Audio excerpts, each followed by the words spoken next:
여러분 안녕히 주무셨습니까? 참 좋은 아침입니다.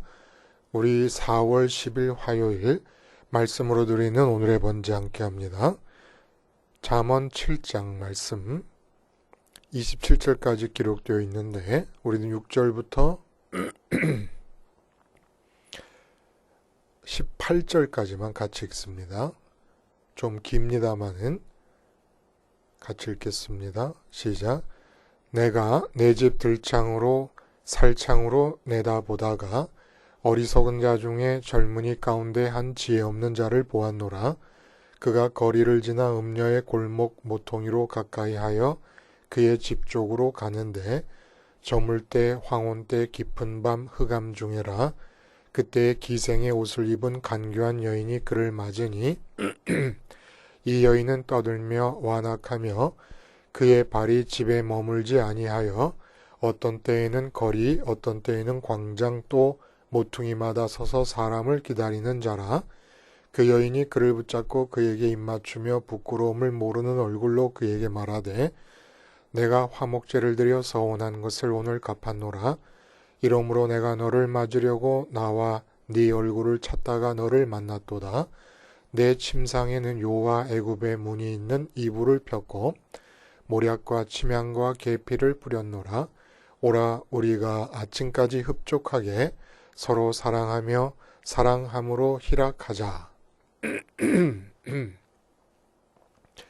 오늘 우리가 함께 읽은 말씀 중심으로 최고의 지혜 하나로만 살자라는 제목의 하나님 말씀 증거합니다.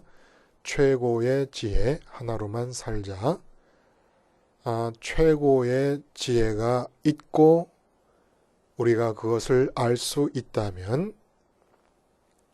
지혜라는 것은 생활 속에 적용될 수 있어야 지혜입니다. 학문적인 지식과 다른 점이 바로 거기 있는 것이죠. 학문적인 지식은 생활로부터 추상화되어도 괴리가 있어도 학문적 지식으로 성립합니다마는 지혜라는 것은 생활과 괴리가 되면 더 이상 지혜가 아닙니다. 그러므로 최고의 지혜라는 것은 삶에서 만나는 모든 상황과 사건에 적용될 수 있어야 되는 것이 아니겠습니까? 그러한 최고의 지혜가 있다 그러면 못하러 최고 아닌 열등한 지혜를 염두에 두거나 기억하면서 살 필요가 있겠습니까? 이거 한 가지만으로 살면 되는 거 아니겠습니까? 언젠가 저희 지금 그 홈페이지에 등재되어 있는 설교 자료가 시즌 1서부터 되어 있으니까 굉장히 많습니다. 근데 언제인지 모르죠. 그러니까 말씀을 한번 드린 것 같아요. 어떤 내용이냐 하면 한 왕이 있었습니다. 백성을 사랑한 왕은 그들에게 지혜를 주고 싶어서 모든 나라 안에 있는 석학들과 신하들에게 이 세상에 떠돌고 있는 모든 지혜를 다 모아보라고 했습니다. 여러 해 동안 지혜를 모아보고 나니까 그 양이 너무 방대합니다. 몇 권의 책으로 만들어졌으니까. 근데 지혜라는 게 말씀드렸듯이 생활에 적용할 수 있어야 지혜인데 이 많은 양의 지혜들을 백성들이 어떻게 읽고 알고 적용을 해 나가겠습니까? 그래서 왕은 그것을 한 권의 책으로 줄이라고 했습니다. 책으로 만들어 와서 그걸 보니까 역시 생활화할 수 있는 지혜가 아닌 거예요. 너무 많아요. 다시 한 장으로 줄이라고 명령을 하고 그리고 다시 한 문장으로 줄이라고 명령을 했다는 겁니다. 참 이 얘기를 지금 생각하니 그때는 그런 관점에서 못 봤는데 지금 생각하니까 정말 이 왕이 지혜로운 분이에요. 요즘도 이 세상에 지혜를 말하는 책들이 얼마나 많습니까? 자기계발서들 결국 알고 보면 다 지혜에 관한 책이에요.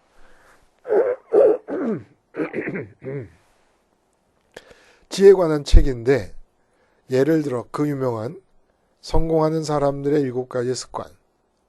7가지 습관 지키지 못합니다. 왜냐? 7가지라서 못 지켜요. 2가지도 못 지켜요.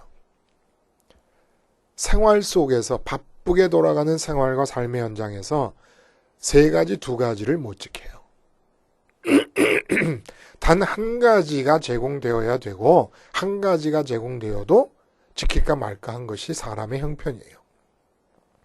자, 그래서 어쨌든 이렇게 지혜롭게 왕이 한 문장으로 줄여놓은 이 세상 모든 지혜 중 최고의 지혜가 뭐냐? 세상에 공짜는 없다. 라는 거라고 한다는 거예요. 세상에 공짜는 없다. 근데 이제 이 세상에 공짜는 없다라고 하는 이 한 문장으로 줄여놓은 지혜가 과연 최고의 지혜일까를 가만히 들여다봐요. 좀 어리석은 거 아닙니까? 공짜를 좋아하는 인간의 보편적인 심리에 대한 경계심을 북돋기 위해서는 필요할지 모르지만은 이게 과연 세상을 이해하기 위한 최고의 지혜가 될 수 있습니까?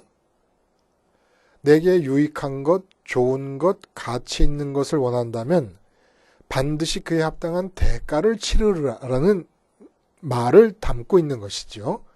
세상에 공짜는 없다라는 말은 다시 말하면 네가 원하는 것, 네게 유익이 되는 것, 네게 가치 있는 것을 갖기를 원한다면 합당한 대가를 치르라. 이 내용인 거예요. 근데 이게 지혜입니까, 여러분? 아니지요. 오히려 이 세상을 공짜로 살아라 라는 것이 지혜 아니겠습니까?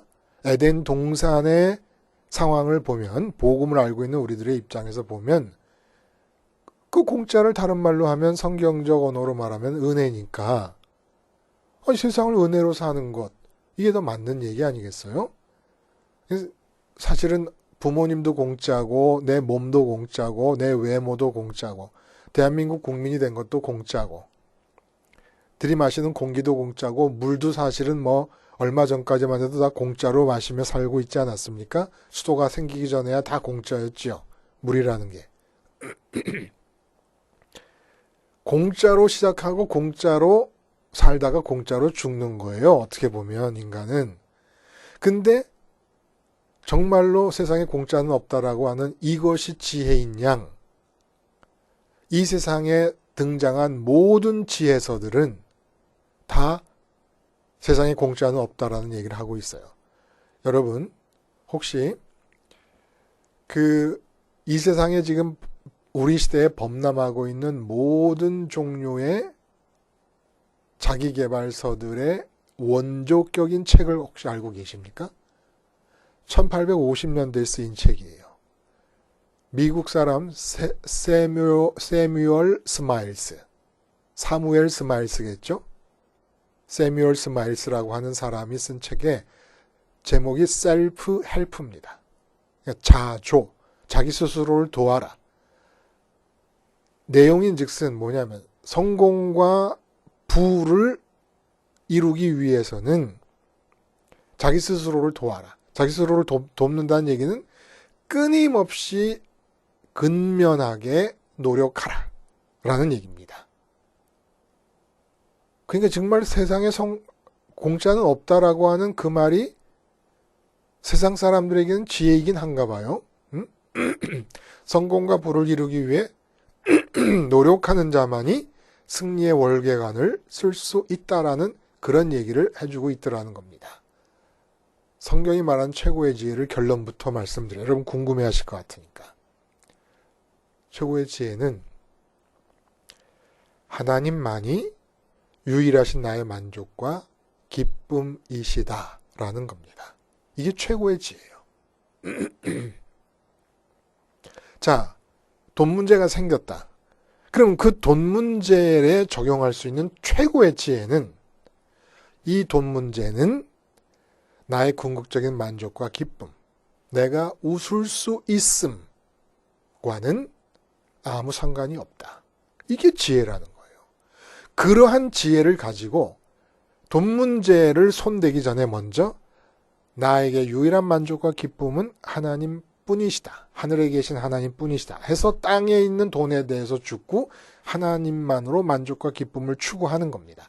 하나님만으로 만족과 기쁨을 추구할 만한 충분한 시간이 없더라도 하나님만이 기쁨과 만족이 될 수 있다는 사실을 기억해내는 겁니다. 그 사실을 기억하고 나서야 돈 문제에 대해서 하나님의 지혜와 판단이 내게 주어질 수가 있습니다. 헝그리 정신이 발동돼가지고, 헝그리 정신이 뭐라고요? 하나님 사이즈의 공백을 갖고 굶주린 상태에서 이 세상의 시선을 두고 세상 것으로 배불리려 하는 게 헝그리 정신이라고 그랬어요.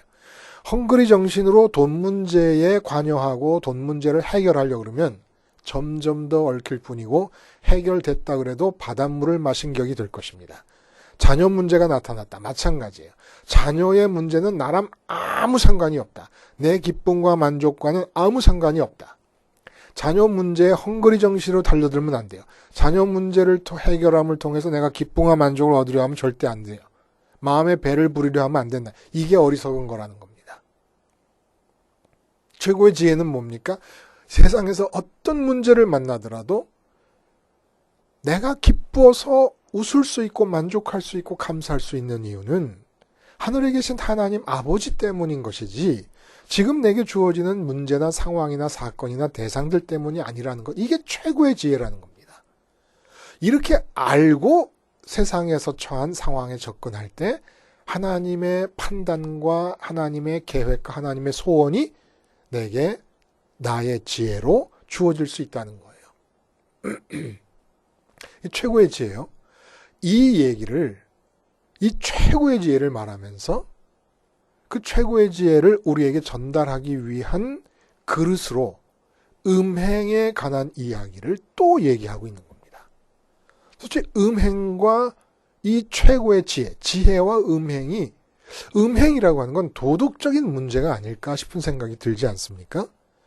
육체의 쾌락을 쫓아가는 어떤 습성에 관한 얘기라고 우리가 여겨지기도 하지 않습니까? 그런데 자꾸 이거를 이성적인 활동과 연관되어 있는 지혜로 자꾸 연결을 시킨단 말입니다. 음행을. 이 몇 번째예요, 벌써 음행에 관한 얘기가 나오는 게, 반복되는 게. 근데 맥락마다 음행의 얘기가 조금씩 다르다는 것을 계속 우리는 말해왔어요. 오늘도 아주 결정적으로 다른 얘기를 하고 있습니다. 앞에서 했던 음행과는 이라는 얘기를 통해 전달하려는 메시지와는 다른 걸 얘기하고 있다는 거예요. 그게 바로 최고의 지혜와 연관되어서 음행이 얘기된다는 겁니다. 자, 본문에 나타나는 음녀는 남편이 있는 아내라는 걸 알 수 있어요. 계속 읽다 보면은 남편이 은화를 두둑히 가지고 멀리 출장을 갔으니까 굉장히 오랫동안 집을 비운다. 그러니까 젊은이요, 나와 함께 집에 들어가서 내가 모든 향락과 즐거움과 사랑을 나누기 위해 필요한 조건들을 다 갖추어 놨으니까 우리 집으로 가자 했더니 젊은이가 따라 들어가더라는 얘기입니다. 완전 자유분이에요. 근데 사실 이제 좀 의문이 생기긴 해요. 이스라엘 영내에서 이렇게 공공연하게 사람들이 어떤 한 여자가 있을 때 결혼한 여자가 음녀로서의 생활을 공공연하게 반복할 수 있을 것인가? 왜냐하면 율법에는 그런 여자를 돌로 쳐 죽이라고 했으니까 단 한 번의 음행을 통해서라도 돌로 맞아 죽을 수밖에 없는 그런 율법이 지배하고 있는 사회 속에서 이렇게 공공연하게 저 여인은 자유부인이다라고 사람들이 인식을 가질 정도로 반복돼서 상습적으로 음행을 저지른 여자가 살 수 있었을까라는 의문이 있습니다만은 들창문 바깥으로 목격한 사실을 기록했으니까 더 이상 할 말은 없습니다. 어떤 사정에 의해서든 자기가 이런 여자가 있었다는 거예요. 더구나 오늘 본문이 주의를 끄는 대목은 14절에서 이 여인이 성전에서 화목제를 드린 후에 유일하게 화목제를 드렸을 때의 고기는 가슴과 어깨 부분의 살을 제사장에게 드린 뒤로는 나머지 고기는 제사를 드린 사람들이 먹을 수가 있는데 그 고기를 이틀까지 먹을 수 있습니다. 이틀이 지나 3일째가 되면 무조건 다 폐기해서 버리라고 지금 율법은 말하고 있어요. 근데 며칠째가 됐는지도 모르겠지만 하여간 화목제를 드리고 성전에서 여호와 하나님께 화목제를 드리고 나서 그 고기를 가지고 와서 음행을 위해 필요한 조건을 만드는데 분위기를 조성하는데 만찬이 필요하지 않겠습니까? 그 만찬용으로 여호와 하나님께 드렸던 화목제 고기를 사용하고 있다는 것이 굉장히 눈에 띄고 있는 사실이라는 겁니다. 이게 지금 지혜를 얘기하면서 자꾸 음행, 도덕적인 문제일 것 같고 인간의 쾌락을 추구하는 죄적 습성일 것 같은 그런 문제를 지혜의 문제와 연결시키는 독특한 의도가 오늘 본문에서 나타난다는 거예요. 자, 화목제가 여러분 뭡니까? 어리석은 젊은이를 유혹하는 음녀와 화목제, 이게 도대체 어떻게 연결이 된다는 얘기일까요? 화목제는 많은 제사가 있잖아요. 5종류의 제사가 있는 중에 특별히 화목제는 화목제를 이해할 수 있는 키워드라고 하면은 하나님과의 관계의 회복, 평강, 기쁨, 만족 이런 키워드가 화목제의 성격을 이해할 수 있는 핵심 단어들입니다. 그래서 화목제를 이 여인이 성전에서 드렸다는 얘기는 오늘 본문이 특이한 거예요. 뭐가 특이하냐면 이제까지 계속 음행에 대한 경고가 반복해서 나오는 중에 잠언 2장에서는 지혜가 또 너를 음녀에게서 말로 호리는 이방 계집에게서 구원하리니, 이방 계집이란 얘기를 해요.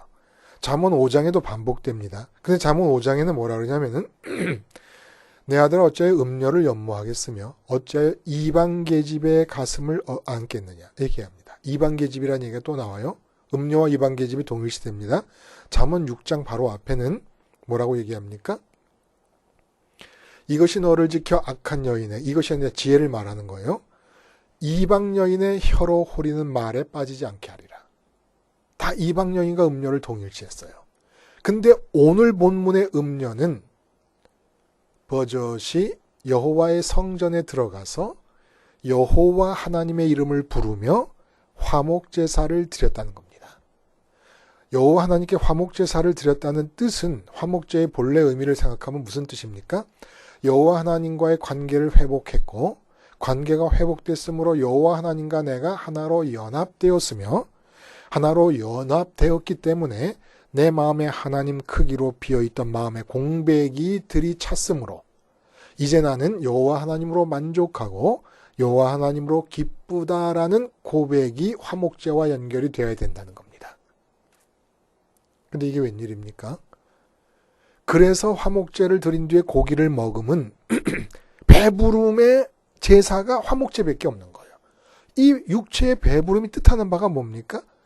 하나님으로 화목하게 됐으니까 하나님으로 배부름을 뜻하는 거예요. 마음의 배부름을 뜻하는데 마음의 배부름은 어떻게 표현됩니까? 감사와 기쁨으로 표현되는 겁니다. 만족과 기쁨으로 표현되는 거예요. 그런데 화목제를 드리고 난 뒤에 이 여자가 기쁨을 위해서, 만족을 위해서 한 젊은 남자를 집안에 들여놓습니다. 음행의 더 깊은 본질적인 문제점을 제시해주고 있다는 거예요. 이 본문이 오늘 우리에게 말해주는 바가 뭡니까? 하나님의 이름을 부릅니다. 하나님과의 관계가 회복되었음을 전제합니다. 그러나 하나님과 연합하기는 거부합니다. 연합은 어떻게 가능해요? 내 마음에 비어있는 마음의 공백 안으로 하나님을 들여오고 모셔드리고 하나님으로 만족하고 기쁨으로서만 연합이 이루어질 수가 있는 겁니다. 그게 하나님과의 연합이에요. 그러나 연합은 거부하는 겁니다. 화목제를 드린 여인이 이스라엘 여인이에요. 하나님과의 관계가 회복되었음을 전제한 뒤에 젊은이에게 음행의 분위기를 제공하고 있습니다. 이게 본문이 말하는 음녀라는 거예요. 정말 지독한 음녀요. 정말 어떻게 이방 음녀는 복음을 전해서 회복시킬 수 있는 가능성이라도 있지요. 근데 이 이스라엘 내의 음녀는 하나님과의 관계가 회복되었다고 전제하고 있기 때문에 불가능한 거예요. 하나님과의 관계가 회복되었다고 하는 사람이 다른 기쁨거리를 찾고 있다. 이게 음녀라는 겁니다. 보세요. 요한계시록에도 바벨론을 음녀라고 표현합니다. 바벨론이 뭐예요? 가장 번성하고 화려한 도시의 상징이 바벨론입니다. 지금도 그런 도시들이 있죠. 전 세계에. 근데 이걸 왜 음녀라고 표현했을까요? 세상 사람들이 침 흘리면서 갖고 싶어하는 모든 세상의 가치들이 집결되어 있는 장소가 대도시이니까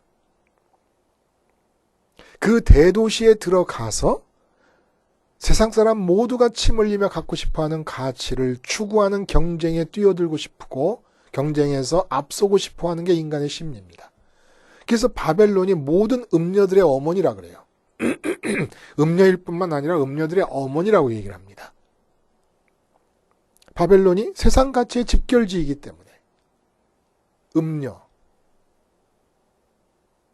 음녀가 있고 음녀와 함께하는 음녀의 제안에 참여하는 자가 있습니다. 제안을 받아들인 자가 있어요. 음녀가 누굽니까? 본문이 말하는 음녀가 누굽니까? 하나님 관계가 회복되었음을 선포합니다. 그런데 만족과 기쁨은 세상의 가치를 선포합니다. 만족과 기쁨의 원인과 이유로 세상의 가치를 선포하는 자가 있습니다. 하나님을 잘 믿어서 하나님과의 관계가 회복되면 돈 잘 벌 수 있어 부자 될 수 있습니다. 건강하게 오래 살 수 있습니다. 자녀가 형통할 수 있습니다. 이게 화목제를 드리고 나서 화목제 고기를 가지고 와서 음행을 계획하는 음녀가 바로 이런 사람들이라는 거예요. 하나님과의 관계가 회복되어서 거기서 얻어지는 고기 같은 은혜의 산물을 어디다 쓰냐? 바벨론 음녀, 세상의 가치를 얻는 것으로 제공하고 여기에 참여시키려고 하는 자, 이게 음녀라는 거예요. 그러니까 음녀 중에는 어쩔 수 없이 기독교계 안에 목사님들이 많을 수밖에 없습니다. 목사님들 중에 음녀가 있는 거예요. 왜? 하나님과의 관계가 회복되어서 화목제가 드려졌음을 전제하고 있으면서 관계가 회복된 그 하나님으로 만족하고 기쁘려 하지 않고 세상의 가치로 기뻐하려 하는 목사님. 교회의 숫자가 부흥해야 기쁜 목사님. 예산이 풍부해야 기쁜 목사님. 교회 예배당이 건축되어야 만족되는 목사님. 부자들이 많이 등록을 해야 기쁜 목사님.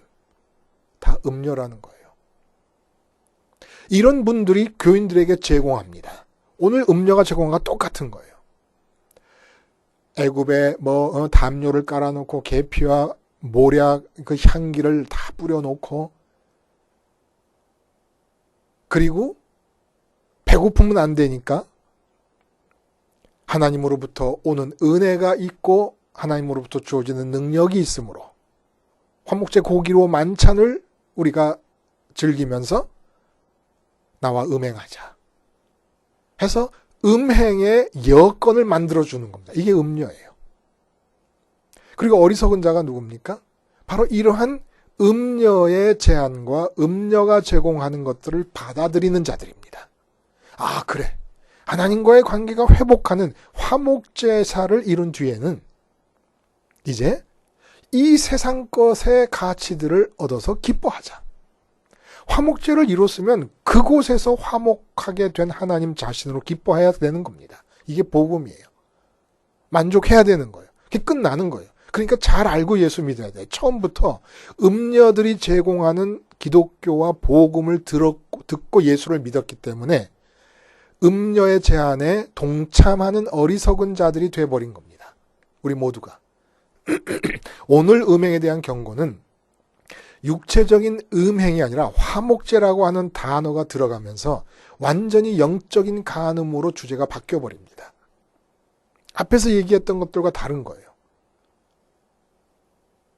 근데 기독교나 복음을 이렇게 제공받은 거예요. 십자가에서 죄사함 받고 하나님과 화목하게 되면 이 세상의 모든 일이 형통하고 이 세상 사람들이 얻고 싶어 바벨론이라는 음녀의 세계 안에 살고 있는 사람들이 음녀의 제안에 동참하고 있는 사람들이 추구하는 것들을 우리도 잘 추구할 수 있고 잘 획득할 수 있고 앞서서 경쟁에 우승할 수 있다. 이렇게 가르쳐버립니다. 애초에 기독교가 음녀들을 통해서 제안이 되고 소개가 돼버리고 가르쳐진 거예요.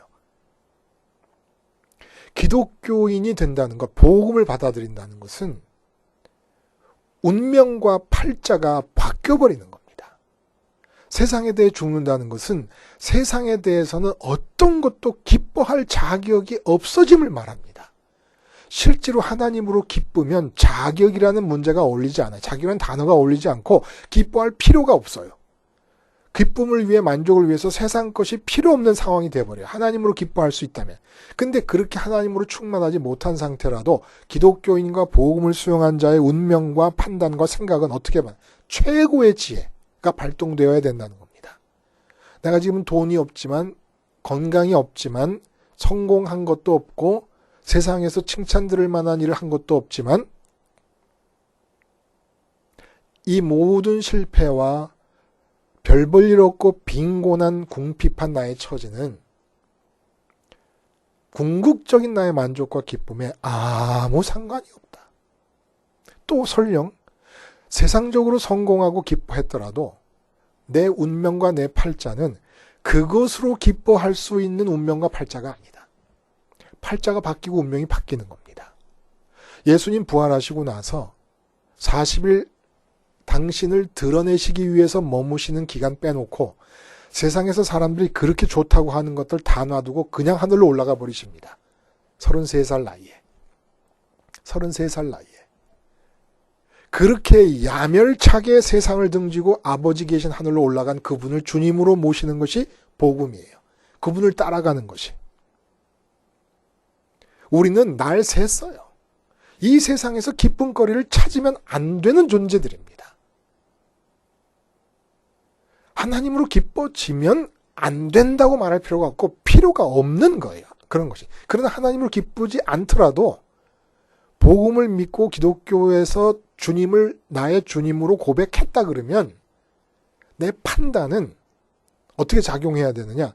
내가 비록 하나님으로 충만해서 저절로 스테반 집사님에게서 나오는 얼굴에 천사의 빛이 없더라도 그러나 지금 문제되고 있는 그렇다고 해서 하나님으로 충만하지 못한다고 해서 그렇다고 지금 문제되고 있는 돈이 있어서 행복한 건 절대 아니다.